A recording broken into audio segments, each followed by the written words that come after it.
Hey guys, welcome back to Hungry Geeks. 13th generation of Intel Core processors ngayon. So, of course, the brands will launch their own series of laptops. This time, we're going to feature Lenovo. Okay, before I go to my initial impressions here, it's just really important for you guys to take note that each and every laptop experience from every person is different. But in my persona, in my experience, I also have background of working from a laptop company. So I know how it's marketed, I know how it's promoted.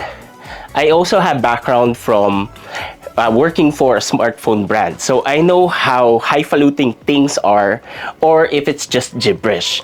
That's my advantage versus others.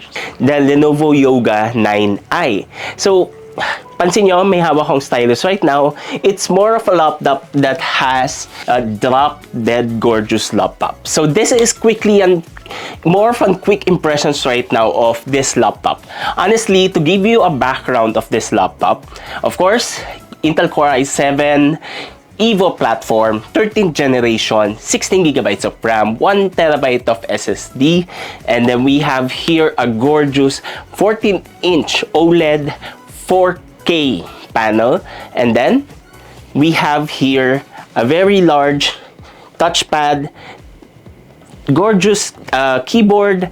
The color is just very unique and very premium, and it's an all metal body. Plus, guys, this is the most unique of them all, rounded edges. So compared to most laptops before that they went more of an squarish edges, finally someone listened and tinanggal nila yun and they took a different approach. It doesn't hurt anymore to hold your laptop, especially at the edge here. This is an ideal laptop for me as a marketing professional that I need to keep on looking for multiple graphics items or materials that I need to look on the display that has very good visuals. Look at this hinge. Of course, famous si Lenovo Yoga series sa kanilang hinge because of course it devolves up to 360. So here you can use, especially for a stylus, like for example, sir, papel man naman, kailangan mong puminuma agad ng documents, kuha agad. And this stylus is very accurate in terms of overall signatures, a little bit of implementation of lines, but hindi naman ako super creative graphics artist, so I'm not going to dwell into that. This display is just drop dead gorgeous. So I keep on repeating that because importante sa akin yon. First and foremost, I really love OLED. And now an OLED laptop, that completes the experience. But this has a brighter panel, and then it's also Dolby Vision accredited. Now, the good part here is, even though it's 4K, it's really intended for marketing professionals like me. So, more context on this one is, this is not a laptop for you to engage in terms of performance towards gaming / that. This is really more geared towards for your working professionalism. It can handle everything, multiple screens, multiple socials, like for example, for your social of Telegram, MS Teams, Messenger, Office applications, even from Zoom, teleconferencing, while still on browsing mode for a lot of tabs. No problem about that. While on top of it, I was still even able to do some side Photoshop from time to time. Here on the top side, it's really a Windows Hello certified display, and there's a small toggle here. You can simply close that. So that's one good effect of having that very miniaturized toggle of a physical button, because that's added layer of security for you guys. Best of them all right now is really, I have to say, the speakers. So the best way to experience this is me standing beside the speaker, and then I'll let you hear the speaker as much as possible on a good distance on a piece of stage. So here is my microphone and this is the speaker.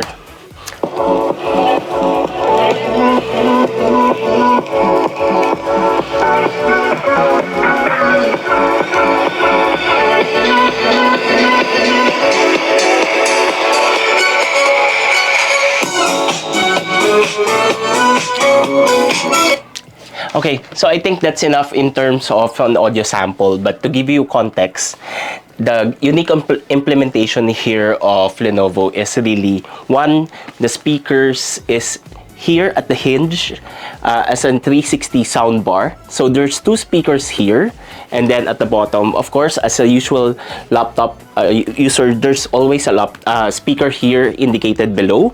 But what's good here is that, again, I have to commend Lenovo on this one. This is a full metal laptop. Now, metal resonates better in terms of sound, in terms of vibration.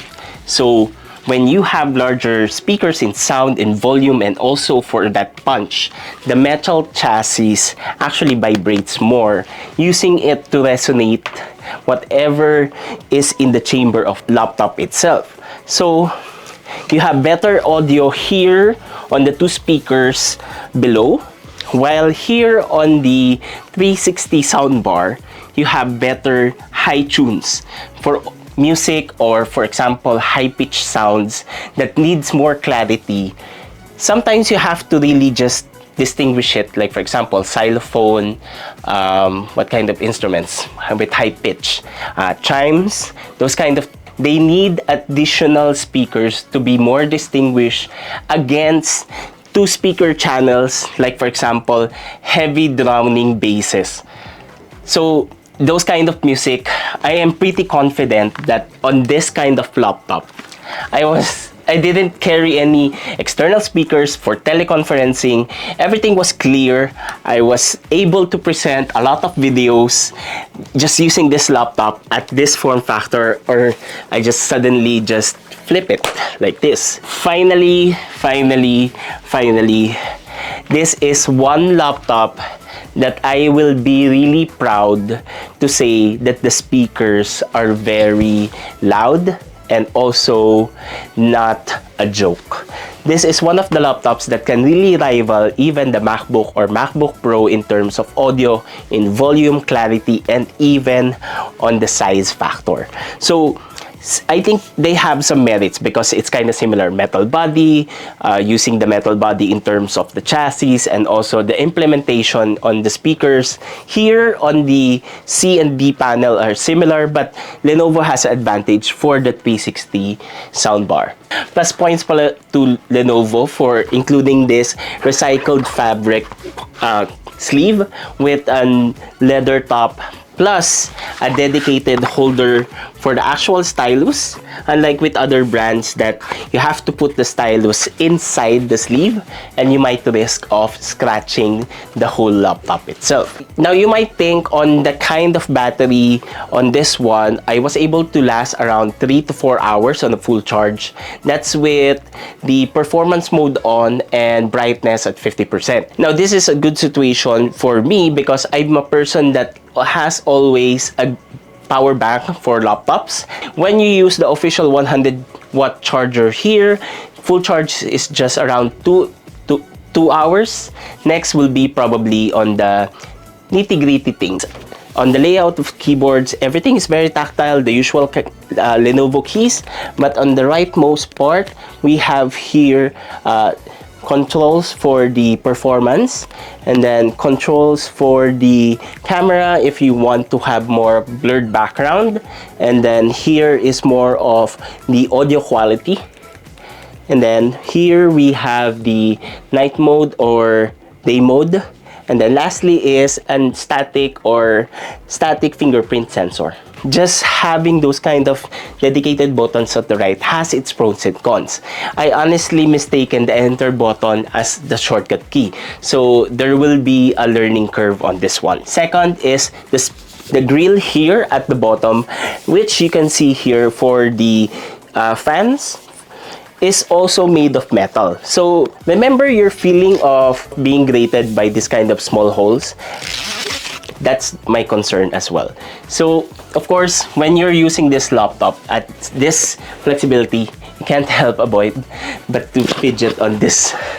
But of course, this is something you have to learn if you're going to buy this laptop. And then lastly is that if you charge the laptop, it should be on the left side it can't be on the right side, even though that this is also an Type-C port. So I just wish that Lenovo implemented both power delivery Type-C ports at the same side, so you'll be more flexible in charging at the left or right, because not every desk or workstation works the same.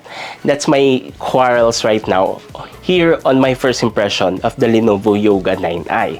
But honestly, for 2 weeks of using this laptop, I'm so impressed. The full metal body, everyone who see it is really just wowed with the speakers. The whole winning factor.